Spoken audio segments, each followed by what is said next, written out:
Well, welcome everybody. It is call number 4 for us, and it's good to see everybody back again. I wanted to just kind of go around and get caught up. Everybody to just check in. Where are you at? What are you working on? How was your week? And are you stuck on anything? So those are like the 4 questions. From a group standpoint, I want to check in so that everybody can kind of just know where everybody else is at as we get on to the next topic and the next subject. So, Tony, you want to start? Right. Is the echo on? Is the echo on? Yeah. Okay. I only hear it when I talk. I don't hear it when you talk. So, Okay. yeah, you're okay. So after last week's call, we did some looking to see what type of duplexes or apartment buildings are for sale in the Warren area. And based on LoopNet and Zillow and a couple other spots, there's one single duplex available. No apartments. Now, in the city of Detroit, there's a lot, but we're definitely not going into the city. So we're going to have to expand even to the suburbs that all are adjacent to the city that we invest in. There's not a single apartment building for sale. So I may have to go out a little bit further, even out of my comfort zone, and start getting some more research. I just wanted to stay in the city. I've been working for 25 years to build familiar with everything. But we may have to go out of our comfort zone, and that's going to take me a little bit more research to make sure that this is something that I understand with the area. Yeah. So are you basing all that information just on your research on LoopNet, or have you? I've not had a agent look for me. So yeah, just on internet searches from my house. Nor have I driven up and down like when you were house hunting. I literally drive my motorcycle up and down the streets looking for the worst house and put offers on post. No, the only research I've done is from home so far. Okay, and I only ask because sometimes with LoopNet you find that it's just got enough information to wet somebody's whistle to call a broker. So what you might want to start doing, Tony, is start to develop a relationship with a commercial broker, a Marcus Millichap or a Cushman guy or gal, somebody that might, a lot of times these guys have these off-market deals. Now, they might not be small deals. They might be a little bit bigger, 12, 20, 50 unit deals, but at least you would start to get a feel for what might be out there outside of that box. Let me ask you said something, Mike, you talked about a commercial broker, so this wouldn't be the normal guy, the normal agent for the MLS for single family homes, would be a different category? Okay, so that's a great question. So really there's 2 buckets, right? Your normal regular real estate agent who deals in the MLS on the residential side will have small multifamily stuff. So they'll have 2 units to, I used to list stuff when I was a broker that if it was 10 or 12 units, I'd still put it on the MLS because there's those few buyers that show up for that stuff there. But most of the time you have to do things that are more in the commercial arena for those bigger deals over 6 units.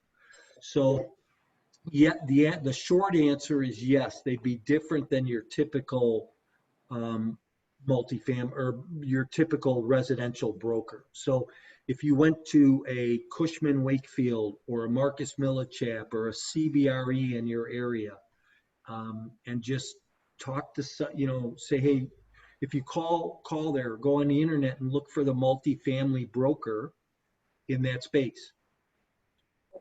Do you think any of those people would hang out is the wrong word, but that's the best word I can come up with now? Go to the RIA meetings like that, or is that pretty much focused just with the single family guys? In my past experience, the commercial guys don't go to that stuff, to the RIAs and that. Very rare. And where I find them is I used to go to a networking meeting in the Bank of America building in the Loop downtown. And it was a monthly meeting, and I would go, I remember this meeting, it was on Tuesday nights, and they quit having it probably a couple years before the pandemic. But 150 people would show up. It'd be an after hours thing. It'd be at 5 o'clock in the afternoon. You'd go in, somebody sponsored the event, so they had appetizers and drinks, right? You mingled for an hour, and then everybody went into a room, and we stood in a circle, and 150 people would go around. You got 30 seconds to say your name, where you were from, what you did, and if you had a deal you were offering or what you were looking for. And if you were longer than 30 seconds, they cut you off. And then so everybody went around, and what you wanted to do was you wanted to watch. So like if Aaliyah was saying, "Hi, I'm Aaliyah, and I'm, a small multifamily investor, and I have 2 deals right now I'm selling, and I'm looking for another one," I would write her name down and then go talk to her after the circle was open. So it was a great event. I met so many people, and those are the types of events I found the commercial guys at.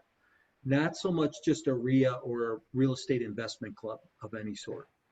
So, helpful? Very much so, thanks. Okay. Aaliyah, go ahead. I've been networking at meetups and watching different videos on how to, I guess, start with direct mail marketing, how we mentioned, where I buy postcards, I write like a very short personalized letter to, I guess, like non-traditional sellers who don't have their properties listed on the MLS. So I'm just doing that and practicing what to say on the phone if they do call me. Okay, good. Yeah, role playing and practice is always good.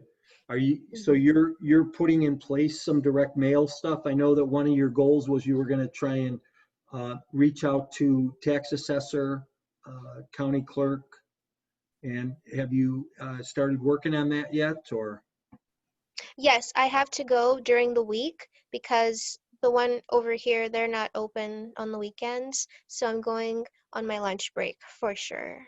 Okay, so they're asking you to come in. They're not doing it over the phone? Well, I didn't call them, but I prefer to go in person just Okay. because if it's over the phone, they may forget or they may give me an excuse compared to being in person. No, and I understand that. I will tell you that I pulled 2 lists in Kane County, and I think I kind of gave this explanation. I pulled 2 lists in Kane County, and both of them I did over the phone. I didn't even have to go in. A lot of times we find that people aren't coming in, right? That they're kind of doing more things over the phone. So I would start there because it might just save you some time and some Okay. transportation effort. So just at least make the phone call, because if you could do it over the phone, it would save you some time. Um, like today, I went to the bank and I had to make an appointment to go to the bank, and I got there and the door was locked. They had to like come and let me in, and it it's like, really? So it's interesting how the world has kind of shifted to a point where things are being done online, things are being done virtually. And I have a friend who is a residential real estate agent, and right now he shows all of his houses by video. So you don't even go look at it. So he does a virtual showing. He'll have 4 or 5 people on a virtual showing a couple of times a week. And if they're interested, then he'll send them out, drive past the house, walk around the outside, then I'll meet you out there. I mean, that's just how his standard is now. And he sells $500,000 homes. So, I see a shift in the world here, and it's just interesting. So I would just explore that though for yourself, because it might save you a little bit of time. Okay, and I just have a quick question about funding. It's not, well, it's related to this, but not really. What do you think about credit unions? I hear a lot of people talk about like building relationships with them. Yeah, credit union is good, and you typically will find a little bit more inexpensive rate at a credit union. The deal with a credit union, though, is I believe that they will only do your personal residence. I don't know that they'll do an investment residence. So it's great if you're house hacking. And I don't think, I could be wrong, but I don't think that they do FHA or VA, the government funding stuff through a credit union. I still think you have to go to a traditional bank on that, but I could be wrong. I know years ago it used to be like that though. Hmm. Wow, that's interesting because I hear a lot of investors talk about that, but you said they only loan to people on the primary residence. Right. Okay, I need to check that out then. Yeah. Yeah. So you could do it on your first purchase, right? And if they do FHA, I'm not 100% sure, but you know, it's worth the research. So Okay. because, and here's why they're like a savings and loan. So that's a different type of an institution than a bank. It's a different type of banking regulations. So, Okay, that makes sense. yeah, but their interest rates are better and their qualification process is less. And, you know, so Mhm. there's a lot of really good advantages about them. The other place, the other entity that does lending too is the FDIC. Or no, no, no. FDA, USDA, the USDA. So they're the people who put the stamp on meat, Yeah, on, I've seen on that. meat, the USDA, and I never knew that they did loans. Um, and when I figured it out, there were a lot of people that were going to that agency for funding on properties. So it's an interesting agency. Um, I think there are certain qualifications. Is that the agency where you have to like live in a rural area? I think yes, yes. Yeah, that probably wouldn't work for me then. No, I know. I'm just bringing it up for as another one of those agencies that's kind of out of the box, like a credit union. So, Okay, that's right. still good to know. Yep. Um, Actually, Victoria probably could go to that agency where she lives in Colorado. I was just thinking the same thing. Thank you, Yeah. Aaliyah. Yeah. Lovely. All right, your turn, Victoria. Yes, so I have done a lot of research. I have met up with a lot of friends. And it seems like for me, it seems like the divine above is just like putting people in front of me who are really knowledgeable and who are really interested in what I've been talking about with them. So essentially, it was just an idea, just thinking through this whole conversation, all of our conversations. I was thinking if I were to have an apartment complex, I would essentially really want to reach out to not young mothers, but mothers with children who may be out of work due to the COVID, who need resources basically, because we're going to start seeing a lot of homeless faces that look and feel different than when it has in the past.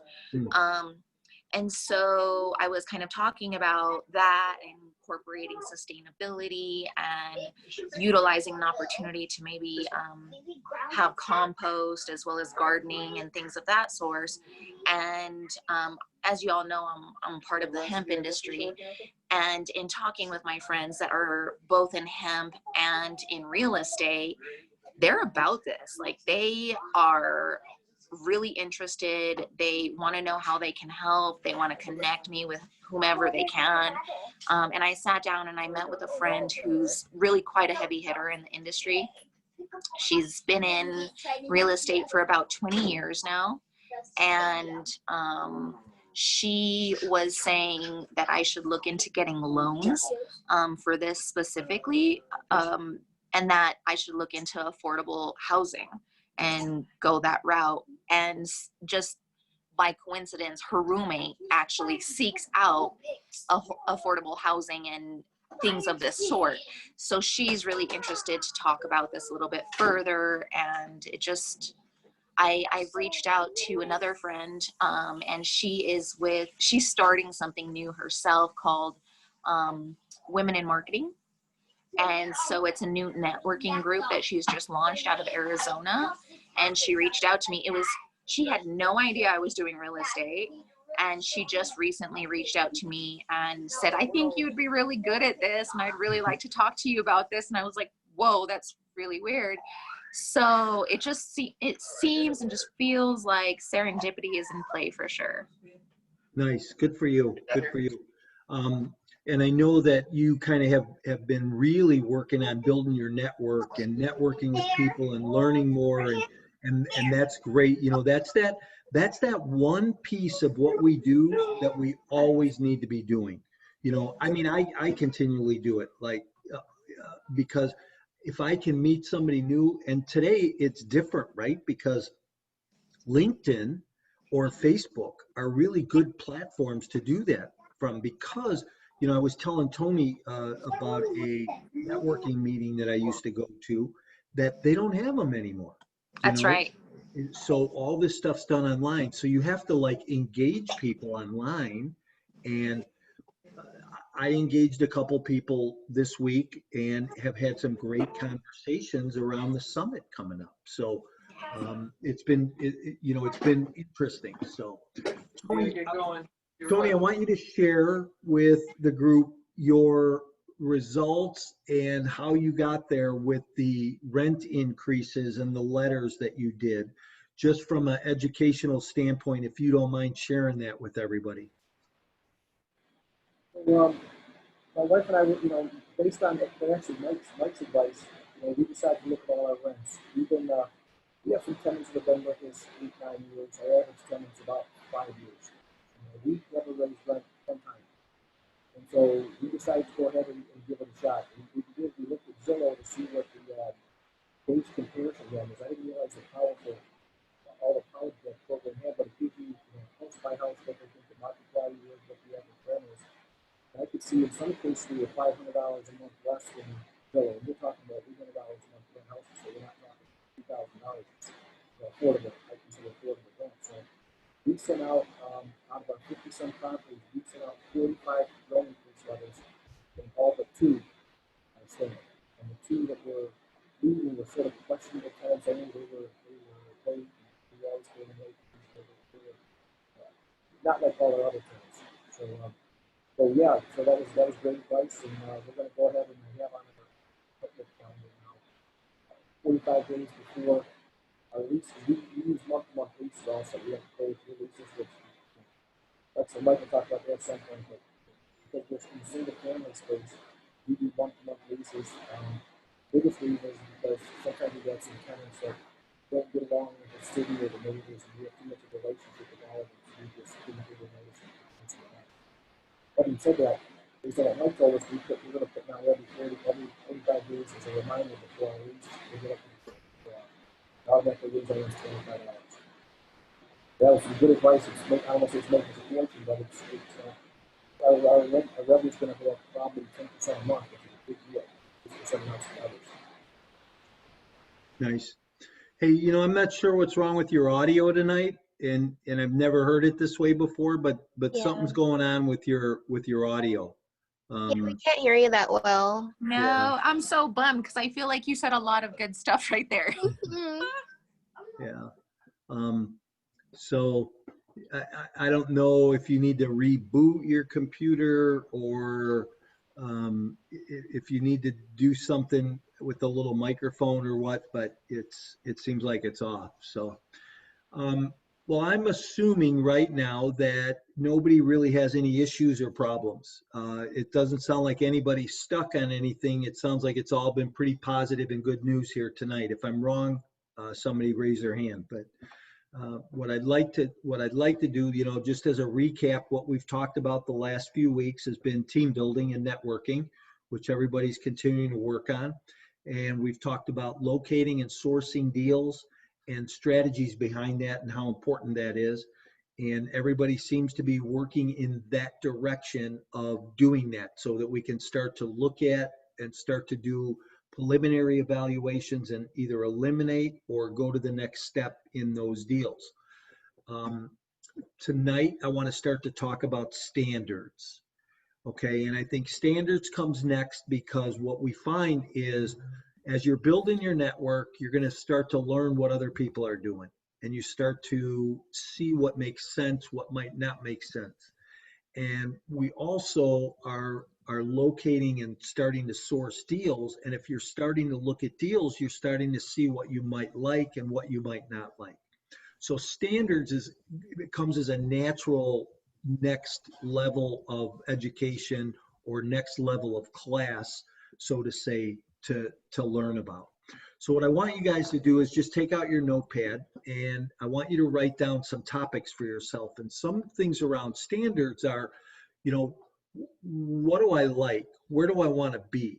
So have you decided or started to at least investigate a location and a place that you want to own your property in? And it could be right in the neighborhood that you live in. It could be 2 towns over, or you might have to get on an airplane. So it's different standards for different people. And, you know, if you're a new investor, you're probably going to be starting right in your own backyard. There's nothing wrong with that. If you're a more seasoned investor, you might be trying to go out of the area a little bit. But the first thing you want to do is decide what you want to buy.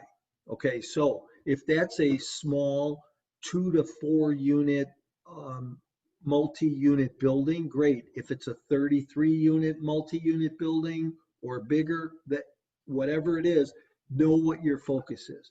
So when I looked at my standards, one of the things that I said was I liked properties that were 150 to 250 units in size. That seemed to be a real sweet spot where I could generate good cash flow from those, especially on a value add.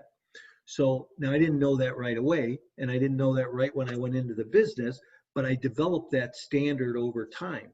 When I first went into the business, my standard was anything that was a multifamily property, you know, which was a bad standard from the beginning because that first deal I did wasn't the greatest one, right?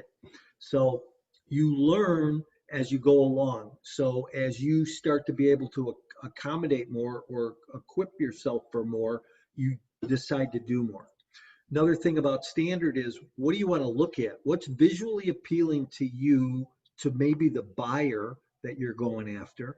Is it a flat roof building? Is it a pitched roof building? Is it a building that has outside balconies? Is it a building that has all interior entrances? So you have to decide for yourself what's visually appealing to you. The other thing that you might want to decide on is there are things that are non-negotiable and things that are negotiable. So if I only like a pitched roof building, and I have to decide then, is that a non-negotiable item for me or is it negotiable? And what I mean, if Tony brings me a flat roof deal to look at and the numbers make sense and the deal really makes sense, am I willing to come off of that a little bit and say, well, maybe it is a good deal, okay? Or am I so stuck in my ways? So this goes back to a couple of things I talk about, right? Is we don't want to get married to a deal, and we don't want to be so stuck in our ways that we don't change.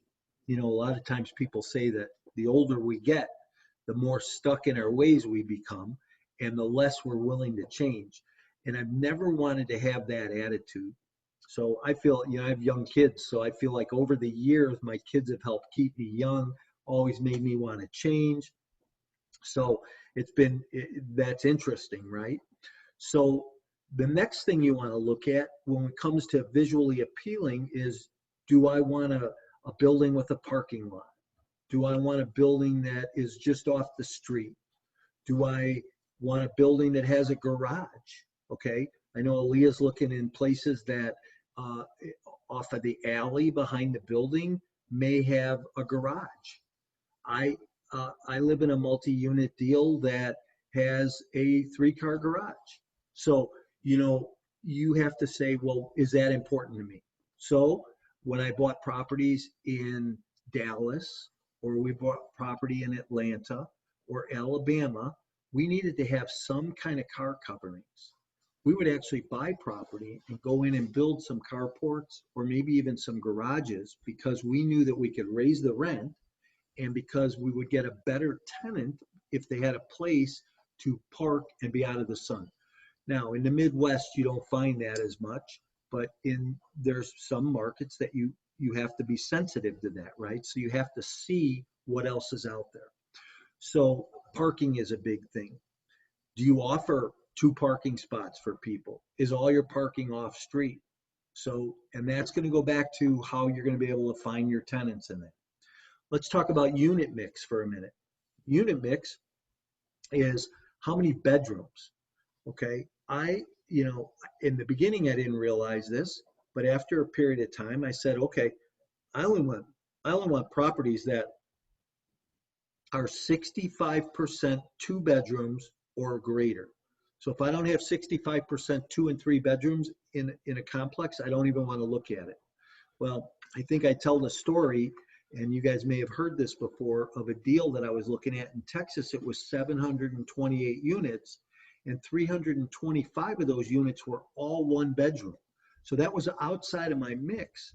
But here's why I looked at the deal so heavily, because in that particular market and submarket of Dallas, 1 bedrooms, the price on the 1 bedroom exceeded $1 per square foot on rent, and you couldn't find a 1 bedroom to rent in that market.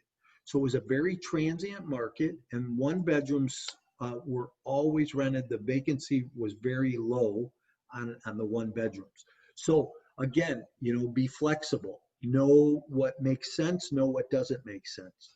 What else do you want to look at? Well, if I look at a building that's got interior hallways, what else does that building have? So if I have interior hallways, do I have enough entrances and exits? Are my tenants going to be safe? All right.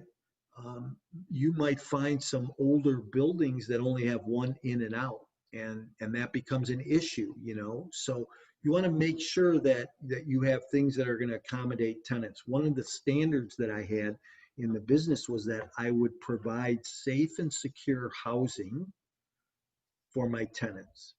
And I always felt that if I had the ability to have an alarm, electronic entrance or intercom system, that was really important.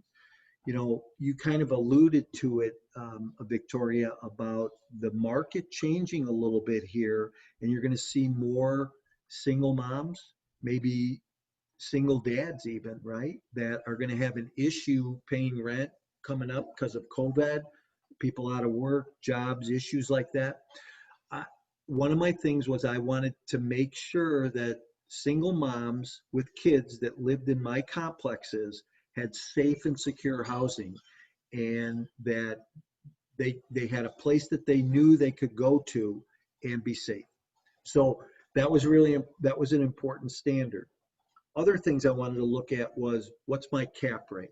So on a 2 to 4 unit building, you're not really going to look at cap rate, but what you're going to sit down and is you're going to look at your rate of return, and you're going to see what your rate of return is.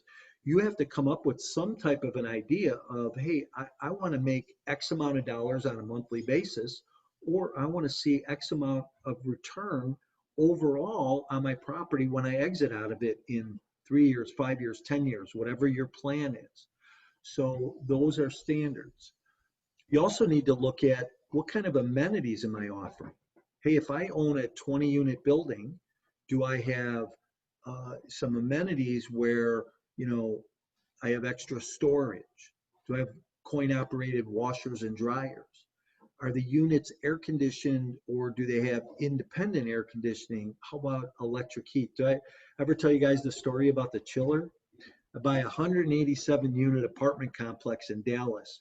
100 units are apartments, 87 units are townhouses. There's a chiller on the property, and at this point in my career in real estate, I had never even heard of a chiller, didn't even know what it was. But what a chiller does is water runs over a system, it's a cooling system, and it blows cool air into your unit. Well, I had somebody come out and inspect a chiller, and they're common. They're common in office buildings and retail centers and bigger buildings like that. they're less common in apartments, although they exist. I had somebody come out and inspect a chiller, and here's what the guy said to me. It's working. It's okay. It might last 5 days. It could last 5 minutes. It could last another 50 years, but it's working. There's nothing you need to worry about it right now. 60 days later, this was part of my physical inspection when I bought the property. I think that chiller inspection was like $7,500. Okay, because it's a big system. They have to take it apart. They check the motors and bearings and connections, everything around. I close on the property on a Friday. The following Friday is the hottest temperatures Dallas, Texas has seen in the last 5 years, 120 degrees in August.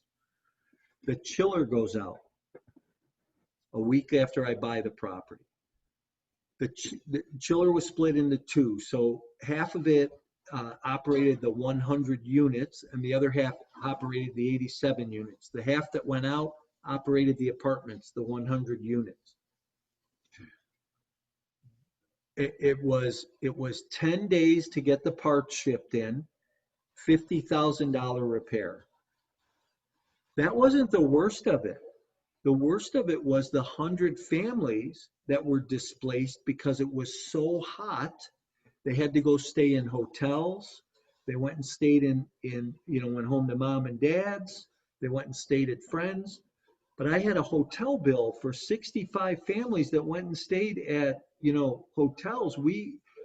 My property manager at that location got on the phone and was negotiating deals with the local hotel providers at the, Comfort Inns and the Ramada Suites and all the little places that we could get people into. And we booked hotels for a week for these people. So that was a bigger bill than actually fixing the chiller. So know what you're looking for. I knew after that experience, I would never buy a property with a chiller again, and I never did. Everything I always bought had gas forced air after that because of that experience, because it was a pretty rough experience. But isn't this true about things in our life? We learn things over time because we experience things. It's like when I was in the contracting business, something would happen on a job, on a contracting site, and I would say, you know what, next time I'm going to make sure that that's in my contract. My contract grew as a result of that. So, we learn by experience, right? So you can take somebody else's knowledge, and I always talk about success leaves clues. So you guys can learn from me, you can learn from my wisdom and understand that, but you're going to have your own wisdom and you're going to have your own experiences that you're going to learn along the way. So you have to sit down and decide what some of those other standards are for yourself. Group it into different groups. You'll have an interior group, an exterior group, a physical component, a component that is financial, and a component that is beneficial for your tenant. So when you start to talk about you're not going to drop below a specific return or a specific cap rate, you are going to want a gas forced air system. You want certain apartments. You want to make sure that you have enough parking spots that 1 to 1.5 cars have enough room to park, because that's a formula there. Okay, so if you own a apartment complex and you have a parking lot, 1.5 cars per unit. So if you have 100 unit, now you have 200 parking spots, right? Or 150 parking spots. You have enough. Not everybody has 2 cars. So you typically have enough to cover the parking for people. So then your standards, those are your buying standards. So write them down so that this way, when you look at a deal and that 33 unit comes across, or that 4 unit comes across, or that 100 unit comes across, when you open the brochure and you start to read it, oh, this doesn't fit into my category. We used to look at, Tony talks about writing 100 deals a week. We used to look at 50 to 100 deals a week. And just that initial evaluation will tell you whether or not you want to look at the deal. So how about questions? Any questions, you guys, on standards, buying standards? I have a question regarding looking at 100 deals a week. So when you're looking at off-market properties, how do you, I guess, what's a good offer? Like, are you looking at the property surrounding it? And if you are, like, where are you getting that data from? Sure, great question. So a lot of data you can get right off of Zillow, right? Especially on the residential stuff that you're looking at. So say you find a 4-unit in Brookfield, and let's just use this as an overall example. You find a 4-unit in Brookfield, and they're Mm-hmm. selling that 4-unit for 500,000. And you go to Zillow and you say, okay, in this area, in this zip code, in this 4 zip code area that might be a 3-mile radius of that building, over the last 6 months, 9 months, 12 months, what has sold that is a 4-unit building? And were they all brick? Were they all 2 bedrooms? Did they have pitched roofs? Did they all have gas forced air? Were they separate electric? That's the other thing. What are the utilities like? Who pays the utilities? Is there a system in place to recoup what you would pay out as a owner? So these are things you look at. So now you pull up 5 other buildings in the area and you say, okay, they want 500 for this, but here's what's sold. One sold for 350, one sold for 700, and everything else sold for 490. I throw the 700 out and I throw the 350 out because the top one and the bottom one are usually anomalies and they're not going to help you in your situation unless you have something that's really value add or beat up. And then you take those 3 that are left and you do an average comparison. How much did they all sell for? Add them up, divide them by 3, you get an average. Same thing with the rents. Start to compare the rents.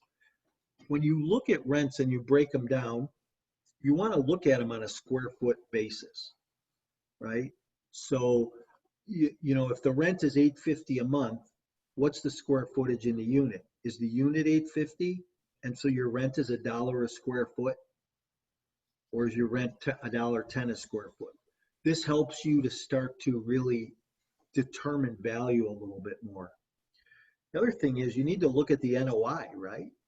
And Right. this a little bit different in the smaller single family stuff, but when you get in that, 12, 20, 30 unit and greater arena, you want to start to look at that NOI and what's your standard around that. So what my standard always was that NOI needed to be around 50%. Now, here's where I'm flexible. So if I look at a deal and the NOI is like 65%, and you understand the NOI is net operating income. And what net Mhm. operating income is, you take all of your income and all of your expenses before debt, and what's left over is NOI, net operating income. That's what you have left over to pay your debt and what will be your profit. Okay. So I want to be at 50% NOI. So if I look at a deal and it's at 65% NOI, I go, why? That's the first thing I say is why. Some guys go, no, I'm done. I'm not going to even look at it. But I explore it because I think there's opportunity there. So what kind of opportunity exists? So if I look at that at 65% and I say, I had a deal in Dubuque, Iowa, I looked at one time. This was before I made the decision to move to the southern states and buy property. Looked at a deal in Dubuque, Iowa one time. It was a 340 unit, 350 unit chalet style kind of ski lodge looking place. It was like a B- deal. And the expenses were 67%.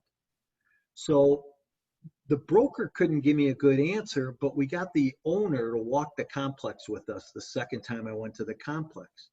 And the owner goes, they're so high because my brother-in-law owns the landscaping company and he's overcharging me and I'm paying him this overage fee of 8% or whatever it was, because at the end of the year, he gives me cash, and it's a way I can get money out of my deal and not pay taxes on it. So, you know, uh, first of all, to me, that's an unethical transaction, and it doesn't make sense, and it doesn't work well, right? So it doesn't bode to the guy's character very well. But it made sense. He explained it, and I went and got an independent bid from an independent landscaper, which proved the fact that he was paying this extra money to his brother-in-law, and that if I was to buy the property and get the cost down, that I would be closer to that 50%. So always look, because there might be opportunity. You know, every owner takes expenses a different way. They might write their car off, they might write their cell phone off, they might write their, personal vacation off out of that business account, and they're showing it in the expense category, when in reality, it's not. It should be shown as owner income, which would be totally different. So if you have an owner who's writing their car off and they're writing their cell phone off, that's not necessarily the same business expense that you're going to have, because that's what they're choosing to do in their life. And so you can take that out of those expenses. It shows more income, and it shows that you're in a better profit position as a result of that. So be aware of those things when you're looking at numbers and you're looking at spreadsheets. Another thing is schools, right? Think about schools. What kind of school district do you want to be in? So if I look at an apartment, is this school district one that that my tenant is going to want to send their kids to? Is it going to help rent the place a little bit more, or is it not? So if you think things through from the standpoint that you are the tenant moving in there, regardless of the purchase, if you're the tenant moving in there, it helps you to reevaluate your standards. I think every deal you buy, you reevaluate your standards and say, is this on my list? Does it need to be on my list? Is there something that doesn't need to be on my list? Now, there are some things that are non-negotiable, right? So my expenses are non-negotiable. If I can't get them to around 50%, pretty close to that number, I'll walk from a deal, because it just doesn't make sense. Because if I can't make it make sense, my bank's not going to make it make sense, and it's going to be harder to get funding, and they're going to want more money down on the deal. Doesn't make sense for me. If I can't get a certain return, you have to decide in your own mind what that return is. Guy sent me a prospectus yesterday to look at. And I looked at this prospectus, and he said, what do you think? And I said, here's what I think. I think your numbers are way too high. They're inflated. And I see that you are trying to promise something you don't know that you can really return to your investors, or that you're going to get as a return. But he was showing a 30% return, IRR, which is an internal rate of return, which is different than your ROI, on this deal. And I said, I don't see it. So, we had a couple conversations about it, and he wound up walking away a little disheartened. But the fact is that you have to look at that and be able to say, these numbers don't make sense. Somebody brings me a deal and they say I'm going to make 30% a year on that deal. I have to shake my head, because although it can happen, you just see people promising that way too often. I never promised a deal to an investor that they wouldn't make somewhere around 22, 21%. Okay. IRR is different. You make a couple points higher, but 20, 21% on an annual basis is pretty good, because if you get a 12% cash on cash return, you can make 8% profit on a return. By the time you beat equity down, by the time appreciation happens, depreciation, you can squeeze that other 8%. So 20% is really realistic, but when somebody starts talking 30%, it makes me look a different way and look at the deal differently. He came to me and he told me that the investment manager who's going to run that deal has made 145% consistently for the last 7 years. Really? Okay. So it makes me question things, right? So I just say that because be aware of what you're looking at, you know? So the more you learn, the more you're in the conversation, the more you're going to gain. So I anybody? have another Yeah, question. go ahead, Aaliyah. Yep. Okay, this is in regards to tenant screening. Since Yep. I'm going to be living in the property, I need to become more aware and knowledgeable about like non-discrimination laws and like the just housing ordinance. So I'm a little worried because I think I read somewhere in the ordinance that I can't discriminate based on like criminal history or something like that. And I Yep. personally don't want to live near someone who's killed someone. So how do I go about that without getting in trouble for discriminating? Okay, so one thing is, if I think you were on the property management call a couple weeks back where we were talking about some fair housing things, and I said I Yeah. was going to work on getting a fair housing attorney, and I'm still working on that. I'm talking to a couple of guys. I'm trying to find somebody who really knows about some of the new guidelines and laws. So I haven't lost sight of that.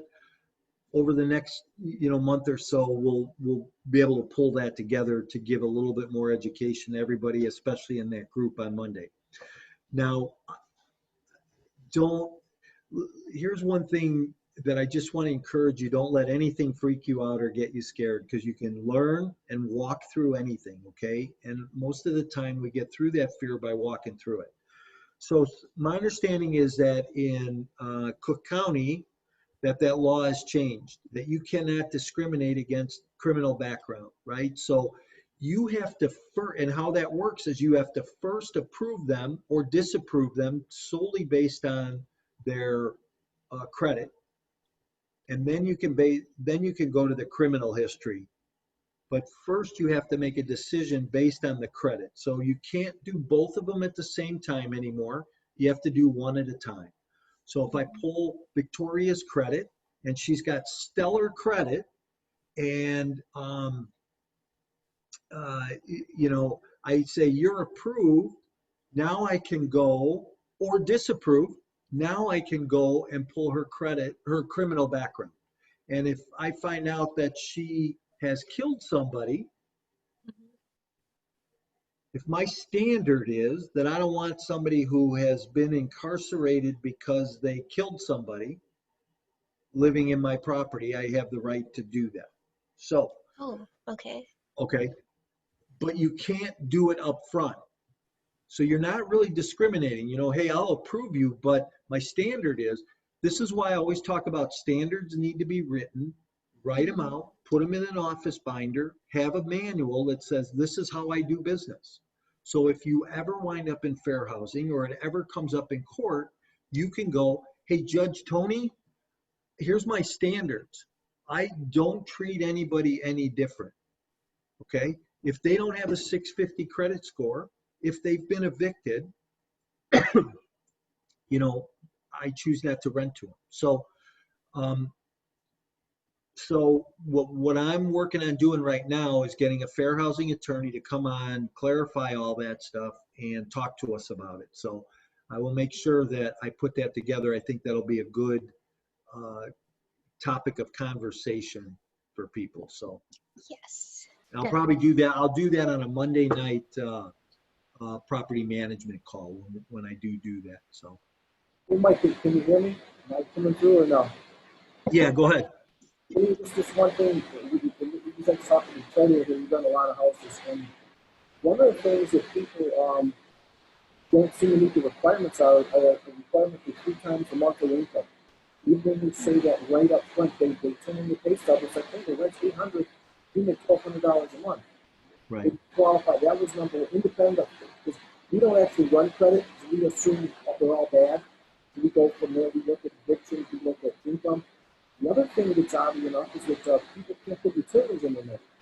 That's one of our requirements. You have to be able to put the gas and electric in their name. A lot of people can't do that. So those are the requirements that, at least on our end in this area, that throw a lot of people out themselves. We need to tell them up front on their website and all our people what the requirements are. They still don't meet them. Yeah. So the big thing there is the utilities. If you can't get people, if people can't put utilities in their name, they can't rent from you, which is a good standard. And where you are, you know, in the product that you rent, they have to be able to put those utilities in their name. So, you know, in a typical apartment, they might not have to, you know, put the utilities in their name. So it depends on the product too. So, but yeah, that was a good thought. Thanks, Tony. So I think that you have different buckets with standards. Tonight, we're talking about buying standards, right? And we're going to talk about this on Monday night on the mastermind call on Monday night also, because I believe this is a really important subject right now, is buying standards. So you design your buying standards. So when we get on your one-on-one calls coming up over the next week, let's talk about where you're at with those standards. I'd like you guys to run down to me, say, hey, this is what I'd like, this is what I'd like, this is what I'd like. And that way we can kind of work through them a little bit for you. So, but when you look at standards, it's not just buying standards, right? What are your standards going to be for exit? What are your standards going to be for tenant qualifications? What are your standards going to be for move in, move out? Okay, so I think there's 4 or 5 buckets that you need to look at as an owner operator of having those standards in place. So you guys are going into business for yourself. I encourage you to run your business like a business. So you need to know standards, you need to know your numbers. So.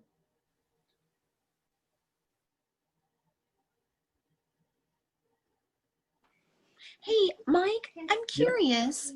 Do you have any information just kind of readily available because the whole affordable housing thing is really, I didn't actually think that would appeal to me, but after talking to my friend, she was like, why pay for anything when you have so many grant writer friends who can totally help you do this. You know, she's like, let's get you some grants and see what we can do first. But I took a lot of her time already this weekend. So I don't want to be too, I want to honor our relationship. So do you have any additional resources that maybe I can investigate so that instead of just continually asking her, I can do some research and then we can regroup? Yep. So there's a couple things. So first of all, I would go online to a publishing company called Hanley. You want to get a magazine that is called Affordable Housing. It's a free publication. You'll get it for free. There's another one that's called Multifamily Executive, which is only an online publication. Hanley Wood. Yep, Hanley Wood Media. Is that Hanley? Yes, ma'am. Okay. So Hanley Wood Media, and they have a magazine that's called Multifamily Executive, which is only an online publication. But then they have one that's called Affordable Housing, which gets mailed to you. It's a great trade journal. So there's always good articles and explanations of the tax income credits and things like that. So there's a lot to learn in that space, a lot more to learn in that space than what we're learning in market rate rentals, okay? I never went in, I looked at a couple of tax deals and they were just way too complicated. And at that time, the tenant base in an affordable housing deal like that was just not something I really had a desire to deal with, right? Okay. So,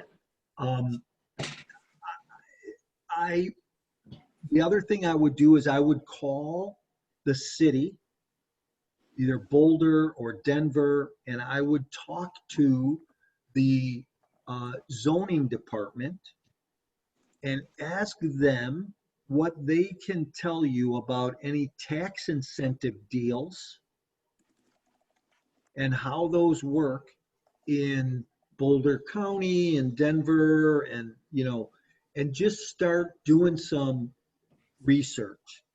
Okay. Go online, say, affordable housing, See what comes up on affordable housing.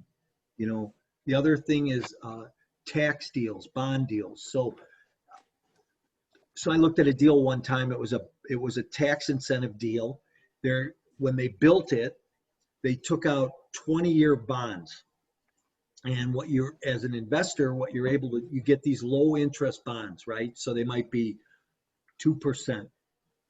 And what you have the ability to do is you have the ability to sell those to an investor.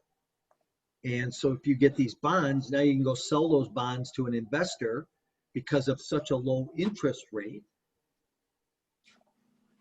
Oh, interesting. Now that's where you get your money. So the city gives you the bond, the investor gives you the cash for the bond. So you get a 2% interest from the city, the investor charges you another 2%. They're low interest, but you have to keep them in place for 20 years. That's And awesome. you have to rent. So let's just say some of the numbers are like, you have a 100-unit apartment complex. You have to rent to 65% of that complex has to be rented to 40% of the median income. So if the median income is 100,000, people who earn less than 40,000 have to make up 65% of the tenants that live in that property. Get that? So, It's a yes. mathematical nightmare, basically. Okay. So my friend was trying to explain it to me and seemed just that, like, pretty complicated. Okay, that makes sense to me. I'll do some research on it. Yeah, and keep reading about it, keep studying about it. I know that there's a couple of videos out there that people talk about it. But, you know, in some cases, they're good deals. In some cases, they're not the smartest deals. So it depends on what space. Now, listen, I just want to say this goes back to making a decision and a determination what you Yes. want to do. You know, I don't think, and this is my own personal opinion, I don't believe that you're going to be able to do the sustainable type housing that you want to do in an affordable tax deal. I don't think you're going to be able to marry the two. And if you can, you might create a whole new environment. Okay. But you're trying to do something that is sustainable in an affordable housing arena. The two worlds, I don't know, will marry each other. So, Gotcha. yeah. So, Okay, that makes sense. All right, thank you. yep. All right, guys, we good? Yes, thank you so much. You good, Aaliyah? Anything else or? Watch this. Hold on. Okay. All right, you guys. Well, listen, good evening. If you need anything, give me a call, email me. Victoria, I know we have a call this week. Aaliyah, we have a call. Tony, we have a call. So, Aaliyah, or did we just talk Saturday? Yeah, we did. Yeah, okay, It's yeah. So next we're Saturday. next. You're right. So, all right. So if you need me, just get a hold of me, but we will catch up soon. All right. Sounds Thank you. good. Good night. Bye. Bye, Work on your everyone. standards, guys.